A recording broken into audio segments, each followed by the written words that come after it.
جس کی سیرت محمد کے جیسی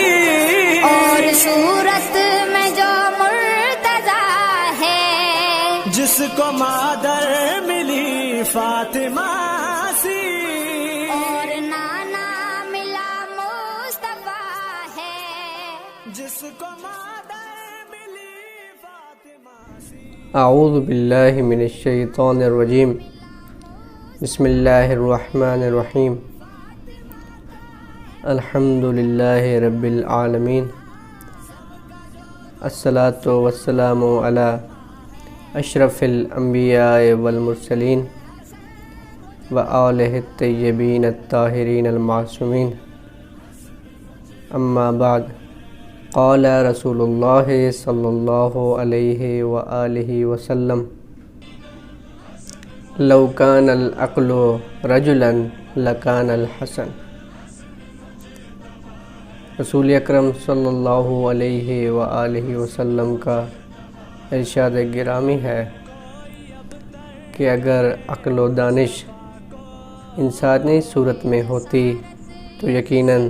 امام حسن مجتبیٰ کی صورت میں ہوتی۔ میں آج ولادت امام حسن مجتبیٰ کے پرمسرت موقع پر تمام مومنین کرام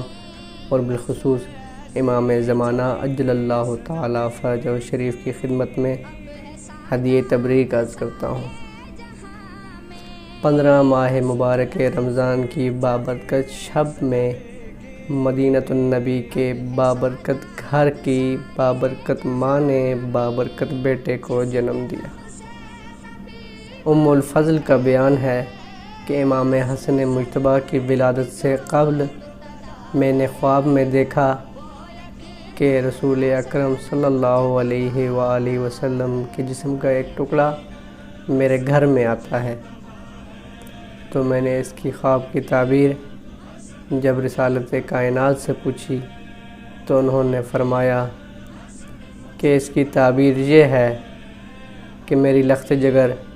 جناب فاطمہ الزہرا سلام اللہ علیہا کے بطن سے ایک بچہ پیدا ہوگا جس کی پرورش تم کرو گی۔ ولادت کے بعد اسم گرامی حمزہ تجویز ہو رہا تھا، مگر سرور کائنات نے بحکم خدا جناب موسیٰ کے وزیر جناب ہارون کے فرزندوں کے نام پر شبر و شبیر،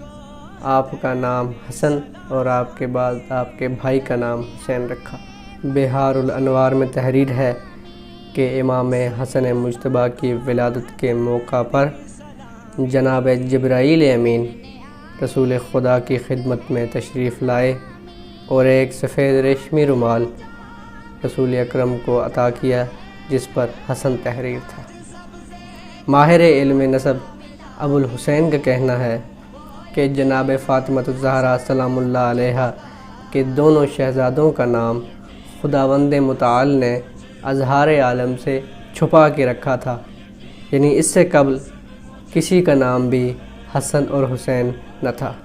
علل الشرائع میں تحریر ہے کہ جب امام حسن مجتبیٰ کی ولادت ہوئی اور آپ کو رسول خدا کی خدمت میں پیش کیا گیا تو رسول خدا بے انتہا خوش ہوئے اور اپنی زبان اقدس کو آپ کے دہن مبارک میں دی تو امام حسن مجتبیٰ اسے چوسنے لگے۔ بہار الانوار میں تحریر ہے کہ جب امام حسن مجتبیٰ کی ولادت ہوئی اور انہیں رسول اکرم صلی اللہ علیہ وآلہ وسلم کی خدمت میں پیش کیا گیا تو رسول اکرم نے ان کے داہنے کان میں اذان اور بائیں کان میں اقامت کہی اور دعا کی، خدایا اس کو اور اس کی اولاد کو اپنی پناہ میں رکھنا۔ آپ علیہ السلام کی ولادت کے 7ویں دن خود رسول اکرم صلی اللہ علیہ وآلہ وسلم نے اپنے دست مبارک سے آپ کا عقیقہ ادا کیا اور آپ کے بالوں کو منڈوا کر اس کے ہم وزن چاندی صدقہ دی۔ علامہ کمال الدین کا کہنا ہے کہ عقیقے کے سلسلے میں دمبہ ذبح کیا گیا تھا اور اس کے بعد عقیقے کو مستحب قرار دیا گیا۔ کافی کلینی میں تحریر ہے کہ عقیقے کے وقت جو دعا پیغمبر نے ارشاد فرمائی وہ یہ تھی، اللہم عظمها بعظمه ولحمها بلحمه ودمها بدمه وشعرها بشعره اللهم اجعلها وقایا لمحمد و آل محمد۔ خدایا اس کی ہڈی کو نوزائیدہ کی ہڈی کے عوض، اس کے خون کو نوزائیدہ کے خون کے عوض، اس کے گوشت کو نوزائیدہ کے گوشت کے عوض، اور اس کے بالوں کو نوزائیدہ کے بالوں کے عوض قرار دے، اور اسے محمد و آل محمد کے لیے ہر بلا سے نجات کا ذریعہ قرار دے۔ سرور کائنات نے مختلف مقامات پر امام حسن مجتبیٰ کی شان میں احادیث بیان فرمائی۔ رسول اکرم صلی اللہ علیہ وآلہ وسلم کا ارشاد ہے، خدایا میں حسن سے محبت کرتا ہوں، تو بھی اس سے محبت کر، اور جو ان سے محبت کرتا ہے تو ان سے بھی محبت کر۔ ایک صحابی کا بیان ہے کہ میں نے رسول خدا کو اس حالت میں دیکھا کہ ان کے ایک کاندھے پر امام حسن مجتبیٰ اور دوسرے کاندھے پر امام حسین علیہ السلام تشریف فرما تھے، اور رسول خدا ان دونوں کو دیکھ کر مسکراتے اور ان کو بوسہ دیتے۔ مسجد نبوی کا ماحول تھا، پیغمبر اکرم صلی اللہ علیہ وآلہ وسلم نماز ادا کر رہے تھے کہ اچانک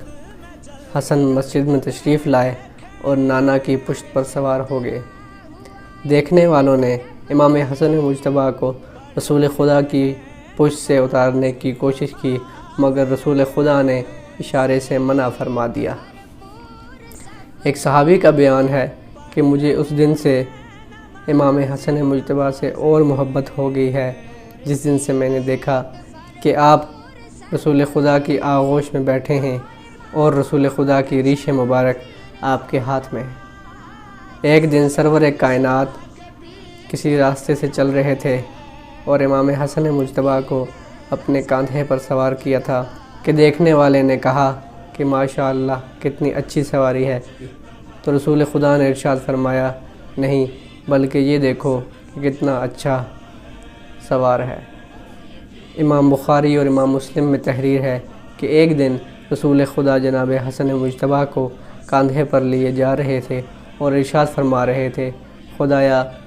میں اس بچے سے محبت کرتا ہوں، تو بھی اس سے محبت رکھ، اور جو اس سے محبت کرے تو اس سے بھی محبت رکھ۔ آل محمد کی سرداری مسلمات میں سے ہے۔ رسول اکرم صلی اللہ علیہ وآلہ وسلم کا ارشاد ہے کہ الحسن والحسین سیدہ شباب اہل الجنہ، کہ امام حسن مجتبیٰ اور امام حسین علیہ السلام نوجوانان جنت کے سردار ہیں۔ جناب حذیفہ یمانی کا بیان ہے کہ ایک روز میں نے رسول خدا کو بہت مسرور دیکھا تو میں نے اس کی وجہ پوچھی تو رسول خدا نے ارشاد فرمایا کہ ابھی میرے پاس جبرائیل امین نازل ہوئے ہیں اور فرمایا ہے کہ آپ کے دونوں بیٹے حسن اور حسین جنت کے نوجوانان کے سردار ہیں۔ علامہ مجلسی فرماتے ہیں کہ امام حسن مجتبیٰ نزول قرآن کی بہت اچھی ترجمانی کرتے تھے، اور جس وقت نانا پر وحی نازل ہوتی تو اسے یاد کرتے اور اپنی والدہ ماجدہ جناب فاطمہ الزہرا سلام اللہ علیہا کو آ کر من ون بتاتے۔ ایک روز امام علی علیہ السلام گھر تشریف لائے اور جناب فاطمہ سے ارشاد فرمایا کہ فاطمہ آج میں چاہتا ہوں کہ اپنے بیٹے حسن کو دیکھوں کہ وہ کس طرح وحی کی ترجمانی کرتے ہیں۔ جناب فاطمہ الزہرا نے ارشاد فرمایا کہ آپ ایک گوشے میں تشریف لے جائیں اور وہاں بیٹھ جائیں اور تمام مناظر کو خود دیکھیے گا۔ جب وقت آیا اور امام حسن مجتبیٰ گھر تشریف لائے اور آ کر اپنی مادر گرامی کی آغوش میں بیٹھے اور وحی کی ترجمانی شروع کی، مگر تھوڑی ہی دیر بعد امام حسن مجتبیٰ نے فرمایا، مادر گرامی آج میری زبان میں لکنت اور کوئی بیان مقصد میں رکاوٹ ہو رہا ہے، ایسا محسوس ہوتا ہے کہ کوئی مجھ سے عظیم اور مجھ سے برتر یہاں موجود ہے جو مجھے دیکھ رہا ہے اور مجھے سن رہا ہے۔ یہ سنتے ہی امیر کائنات آئے اور امام حسن مجتبیٰ کو اٹھایا اور ان کو بوسہ دیا۔ امام حسن مجتبیٰ نے اپنی تمام عمر جناب محمد مصطفیٰ صلی اللہ علیہ وآلہ وسلم اور امیر المومنین جناب علی مرتضیٰ علیہ السلام کے راہ پر چل کر گزاری۔ خداوند متعال سے دعا ہے کہ ہمیں ائمہ معصومین کی سیرت پر چلنے کی توفیق عطا فرمائے۔ والسلام علیکم ورحمۃ اللہ وبرکاتہ۔